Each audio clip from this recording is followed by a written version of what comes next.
یہ جنوں کے جانوروں کی خوراک ہے. بعض میں یہ بعض اقوال سے یہ پتا چلتا ہے کہ جن اسے کھاتے ہیں, بعض سے یہ پتا چلتا ہے جنوں کے جانور کھاتے ہیں. یہ بہرحال جنوں کے جانور کی خوراک بھی ہے تو اسے خراب نہیں کرنا چاہیے, اور اگر وہ جانور حلال نہیں ہے تو پھر یہ نجس ہے, اور نجاست سے آپ پاکیزگی حاصل نہیں کر سکتے, ناپاک چیز سے آپ پاکیزگی حاصل نہیں کر سکتے. اس کا بتا دیا نا, ہاتھ صاف کرنا, ہاں ہاتھ نہیں, آپ نے استنجا کرنا ہے اس سے, ہاں سمجھ گئے.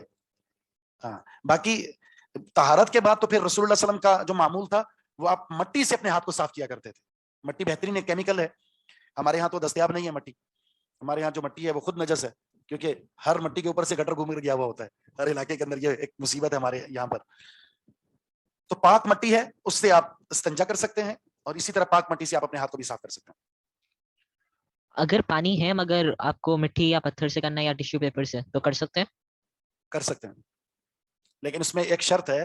وہ شرط یہ ہے کہ وہ طہارت 100% یقین کی صورت پر قائم ہو کہ بالکل ٹھیک طہارت ہو گئی آپ کی.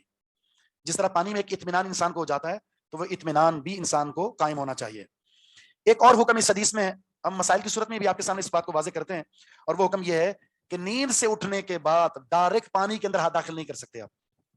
اچھا اس کا کیا مسئلہ ہے؟ اس کا مسئلہ یہ ہے, دیکھیں ایک انسان سو رہا ہے نیند کی حالت میں, اب اس کے ہاتھ کو نجاست لگنے کے امکانات موجود ہیں. کیسے؟ بچے کو ساتھ لٹایا ہوا ہے, بچے نے پیشاب کر دیا اور آپ کا ہاتھ بھی لگا اس پیشاب کو, اور آپ نیند کی حالت میں آپ کو ہوش ہی نہیں رہا. صبح اٹھے تو وہ خشک ہو چکا تھا, اور ویسے ہی آپ نے پانی میں ہاتھ داخل کر دیا جس کو نجاست لگی ہوئی تھی. تو ظاہر ہے وہ جو پانی ہے نا, آگے جا کر ہم بات کریں گے پانی تھوڑا اور زیادہ. شرع اسلام میں تھوڑا پانی کیا ہے اور زیادہ پانی کیا ہے, کیونکہ اس کا حکم الگ ہے. تھوڑے پانی کے اندر اگر کوئی ناپاک چیز گر جاتی ہے تو فوراً نجس ہو جاتا ہے. زیادہ پانی کے اندر اگر ناپاک چیز گرتی ہے تو فوراً نجس نہیں ہوتا جب تک کچھ صفات نظر نہ آ جائیں.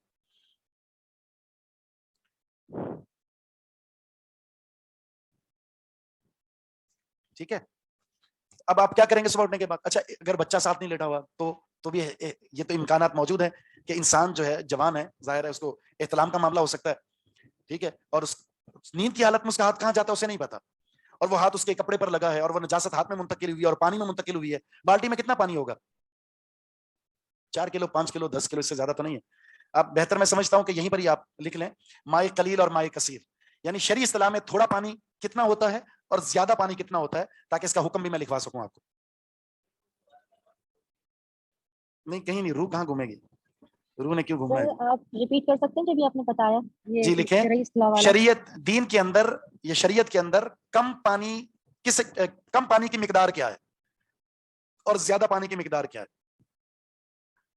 اچھا ویسے پانی کو عربی میں کیا کہتے ہیں؟ معون, اور تھوڑے کو کیا کہتے ہیں؟ قلیل. تو مائے قلیل یہ اصطلاح بن گئی شریعت. مائے قلیل 5 من 27 کلو سے جو کم ہو, 227 کلو, 227 کلو, 227 کلو کہہ لیں یا 5 من 27 کلو کہہ لیں؟ ایک میں لکھ دوں نا, میرے خیال میں لکھ دینا بہتر ہے, زیادہ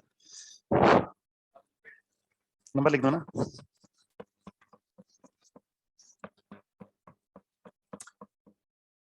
یہ ہے جی مائے قلیل, یعنی زیادہ پانی, ٹھیک ہے, کم پانی. جی جی کم پانی کتنا ہوتا ہے؟ اس کی مقدار ہے 227 کلو, ٹھیک ہے. اور اگر ہم اس کو من پر لے کر جاتے ہیں, ایک من کتنے کے جی کا ہوتا ہے؟ 40, تو کتنا ہو گیا 5 من 27 کلو. کیا چیز؟ لیٹر ملتا نہیں ہے نا یہاں, وہ دودھ والے کے پاس ہوتا ہے, ٹھیک ہے. 27 کلو 5 من, یہ ایک ہی چیز ہے. 5 من 27 کلو کہہ دیں آپ, یا پھر 227 کلو کہہ دیں, یہ ہو گیا 40 کے جی, ٹھیک ہے. آپ نے پہلے 227 لکھا اور پھر 27 لکھا, اس سے پہلے بھی کچھ لکھا تھا میں نے, 5 من, یہ ایک ہی چیز ہے, ٹھیک ہے. 227 کی جو کے جی لکھ لیں آپ بس. اچھا سیکنڈ ہے مائے کثیر, مائے کثیر زیادہ پانی, یہ کتنا ہوتا ہے؟ 227 کلو یا اس سے زیادہ, ٹھیک ہے, یا اس سے زیادہ.